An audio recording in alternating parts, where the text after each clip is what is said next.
Hello and welcome to Elegant AOV's guide to switching to Brood War from SC2. This is the first in my series of videos designed for that very purpose. These videos are not going to replace anything that already exists. We already have some fantastic stuff going on. We have Liquipedia, which is great for checking out build orders, and we have other resources such as Ver's Guide to Improvement as well, which focus on specific areas.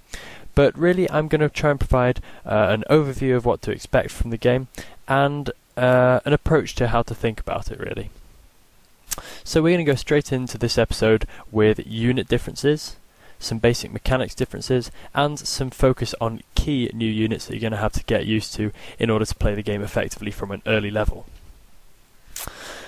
So let's go into having a look at what SC2 units have been lost and which Brood War units have been gained. This is just so that as soon as you get into the game you don't try and build a Robo and build a Colossus and then instantly think, oh my god, I can't build Colossus, and just get ridiculously confused and lose your first game hideously because of that. So this should help you out straight away as soon as you get on. As the Great Protoss race, of which I am a proud member, we have lost the Colossus, the Immortal, the Sentry, the Stalker, the Phoenix, the Void Ray, the Warp Prism, and the Mothership.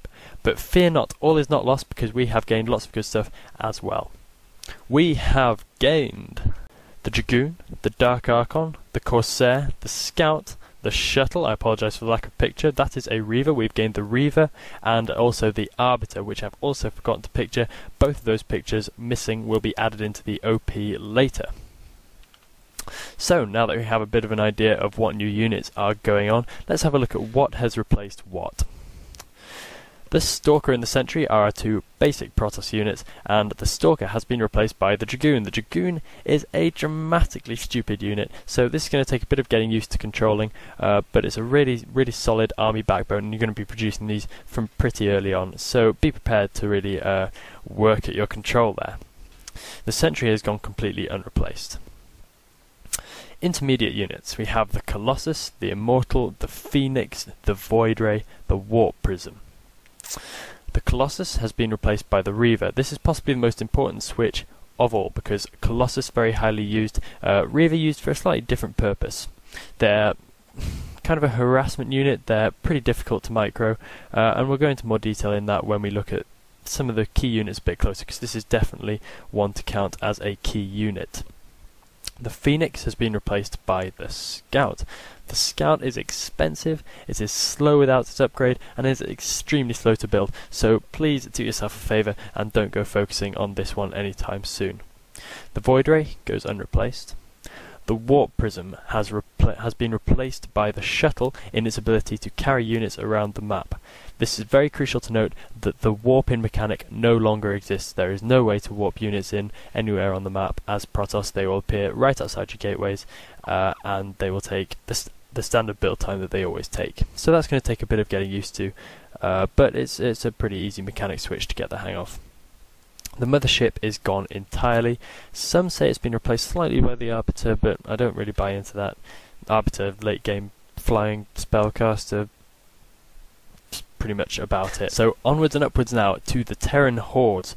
We have lost one hell of a lot through the transition from SC2 to Brood War as the Terran.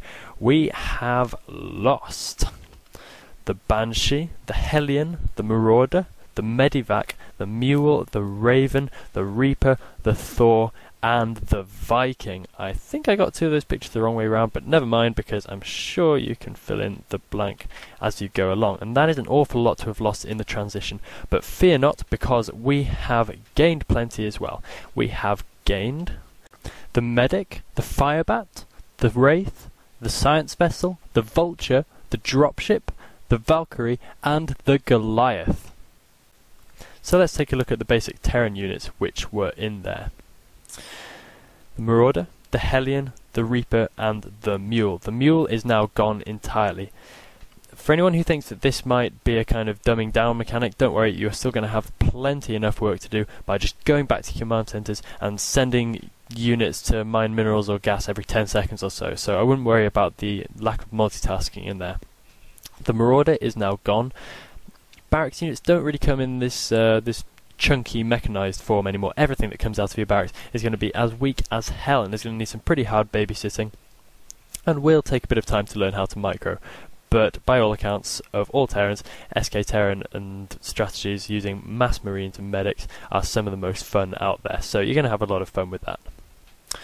Reaper is not directly replaced, but note that Firebats and Marines can still kill things fast. You just have to be a little bit clever if you want to get something up a cliff. You have to make more use of dropships, or land a barracks, or do something funky and quirky like that.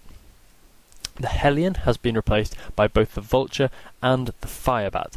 The Firebat has that long flame which can roast lots of Zerglings in a single line, and the Vulture is the fast-moving mechanized unit. It's in fact the fastest unit in the game once you get the speed upgrade for it, so that is very well worth looking out for.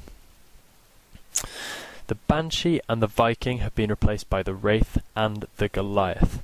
The Goliath is now ground only. There are no hybrid units in Brood War. There's nothing that can take off and land as you like. It's ground or air only. Has a weak attack versus ground, strong versus some air. Wraith is strong versus air and weak versus ground. However, it can cloak, so that gives it an extra edge, and it can still be used for harassing mineral lines and such. The Raven has gone unreplaced. The Valkyrie, perhaps in a sense, has replaced the Raven, and it's got a kind of unconventional attack, but we don't really need to think of that right now. The Medivac has been replaced by both the Medic and the Dropship. The Dropship is a medium capacity, and it is pretty much a Medivac without the healing ability. The Medic is now barracks produced. It walks, and it requires an academy. It's pretty much the same, well, it's exactly the same speed as your Firebats and as your Marines, so it stays with your army pretty nicely. It's a pretty low micro unit. The Science Vessel, this is a key unit, so we'll be looking at this a little bit more later on, I think. This is a detector, it flies, and it also contains Irradiate and EMP. So let's now take a quick look at what Zerg units have been lost and gained. The Zerg have lost the Corruptor, the Broodlord, the Overseer, the Infestor, the Queen, the Roach, and the Baneling. But once again, we've gained lots of good stuff. We have gained the Guardian, the Devourer, the Queen, the Defiler, the Lurker, the Overlord, and the Infested Terran. So let's have a look at what basic units we have lost from StarCraft 2. We have lost the Queen. I realise this is still present, but it is so drastically different in Brood War. It's now a flying unit, it's no longer able to attack, it's become lair tech, and it has a completely new set of abilities. This is not a unit which you need to focus on at all. Intermediate units, Roach, Baneling, and Overseer. The Overseer starts off as the Overlord from step 1, and Overlord does not evolve at any point. The Overlord has 3 upgrades. It has sight range, drop capability, and speed. You are going to need speed, as it is ridiculously slow, of course, to begin with. The Roach goes unreplaced, but I would say that the Hydra serves the Roach's purpose in being a staple army backbone, and it can also evolve into the Lurker. The Lurker is a crucial unit to pay attention to. It is very strong. It shoots out these long spines out of the ground that can absolutely slaughter Marines, Medics, Firebats, pretty much whatever comes at it, and we'll have a look at that a bit later on. The Baneling goes unreplaced. The Corruptor, the Broodlord, and Infestor have been phased out, and we have seen the addition of the Guardian, which is an air unit which shoots ground only, very powerful attack. The Devourer, another air unit which shoots at air only with a powerful special attack, and we also see the Defiler coming in. The Defiler is a spellcaster, it is hive tech, and it is extremely powerful in both ZVT and ZVP. This is a really, really good unit to pay attention to, and you will really not last very long without it.